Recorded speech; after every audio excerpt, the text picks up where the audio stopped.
દાહોદના ઝાલોદ અને લીંબડી તાલુકામાં સ્વતંત્રતા દિવસની ઉજવણીના ભાગરૂપે એક ભવ્ય તિરંગા યાત્રાનું આયોજન કરવામાં આવ્યું હતું. તેમજ ધારાસભ્ય મહેશ ભુરિયાની આગેવાની હેઠળ આયોજિત આ યાત્રાએ સમગ્ર નગરમાં દેશભક્તિનું વાતાવરણ સર્જ્યું હતું. લીંબડીમાં કન્યાશાળાથી શરૂ થયેલી યાત્રા સુભાષ ચોક, ગોધરા રોડ, કરંબા રોડ થઈ મહાદેવ મંદિર ખાતે પૂરી થઈ હતી. તેમજ ઝાલોદમાં તિરંગા ચોકથી શરૂ થઈ એપીએમસી ખાતે યાત્રાનું સમાપન રાષ્ટ્રગીત સાથે કરવામાં આવ્યું હતું. આ યાત્રામાં ઢોલ નગારા અને દેશભક્તિના ગીતો સાથે હજારોની સંખ્યામાં લોકો હાથમાં તિરંગા લઈને જોડાયા હતા. આશરે 3 કિલોમીટર લાંબી આ યાત્રાએ નગરમાં એક અનોખું આકર્ષણ જોવા મળ્યું હતું. આ યાત્રામાં ધારાસભ્ય મહેશ ભુરિયાની સાથે પ્રાંત અધિકારી, એનસીસીના બાળકો, શાળાના વિદ્યાર્થીઓ, સરપંચો, તાલુકા અને જિલ્લા સભ્યો તેમજ પોલીસ પરિવારના સભ્યો સહિત મોટી સંખ્યામાં નગરજનો ઉપસ્થિત રહ્યા હતા.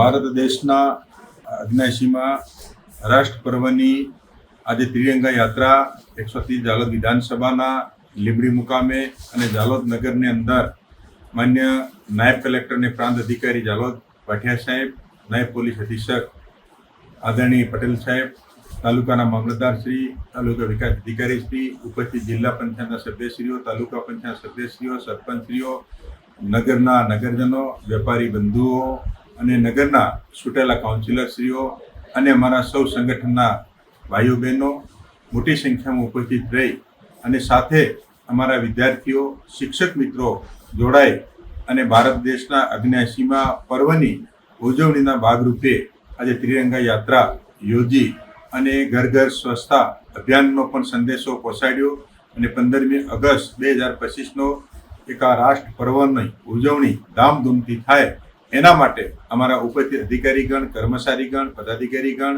અને સૌ નગરના નગરજનો અને સૌ ઉપસ્થિત અમારા ચૂંટાયેલા પદાધિકારીશ્રીઓએ ઉપસ્થિત રહી અને કાર્યક્રમ શોભાયો અને આપણા દેશના યશસ્વી અને લોકપ્રિય પ્રધાનમંત્રી મોદી સાહેબ અને રાષ્ટ્રપતિ મહોદય દ્રૌપદી મુર્મુ સાહેબ અને રાજ્યના મુખ્યમંત્રી ભૂપેન્દ્રભાઈ પટેલ સાહેબના જે સંદેશો છે એ સંદેશો અમારા ગામડાના નગરજનો સુધી, ગામડાના ભાઈઓ બહેનો સુધી પહોંચાડી અને આજે ત્રિરંગાને અમે શુભકામનાઓ પાઠવી છે અને કાર્યક્રમ સફળ બનાવેલ છે. સૌનો આભાર.